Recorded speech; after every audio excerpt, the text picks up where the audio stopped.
Արդարադատության նախարար Սրփուի Գալյանը հայտարարել է, որ Հայաստանի նոր սահմանադրության նախագծի տեքստն արդեն պատրաստ է, այն նախատեսվում է քննարկել իշխող քաղաքացիական պայմանագիր կուսակցության վարչության նիստում, նաև համանուն խորհրդարանական խմբակցությունում։ Հնդկաստանի արտգործնախարարը սոցիալական ցանցի իր էջում շնորհակալություն է հայտնել Հայաստանի կառավարությանը եւ հայ ժողովրդին։ Շնորհակալություն եմ հայտնում Հայաստանի կառավարությանը եւ ժողովրդին Իրանից Հնդկաստանի ավելի քան 550 քաղաքացիների անվտանգ տարհանմանը նպաստելու համար, նշել է նա։ Գորիս համայնքի ղեկավարի տեղակալ Իրինա Յոլյանը սոցցանցի իր էջում հայտնել է, որ հրաժարականի դիմում է գրել։ Թեև թողնում եմ այս պաշտոնը, սակայն կապը Սյունիքի մարզի համայնքի հետ մնում է անխզելի, ես շարունակելու եմ ապրել մեր բնակիչների հոգսերով, իմ հանրօգուտ գործունեությունը շարունակելով այլ հարթակում։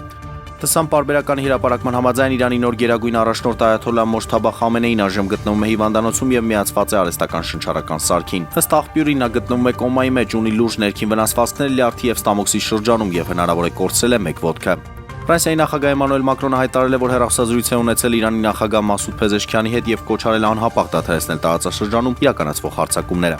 Ունե առոմյականը բշամարտի Հայաստանի մինչև 23 տարեկանների հավաքականը Եվրոպայի առաջնության թիմային պայքարում գրավել է 2-րդ տեղը։ Հավաքականը նվաճել է 2 ոսկե, 1 արծաթե եւ 1 բրոնզե մեդալ, մրցանակը ստացել է հավաքականի գլխավոր մարզիչ Արմեն Բաբալարյանը։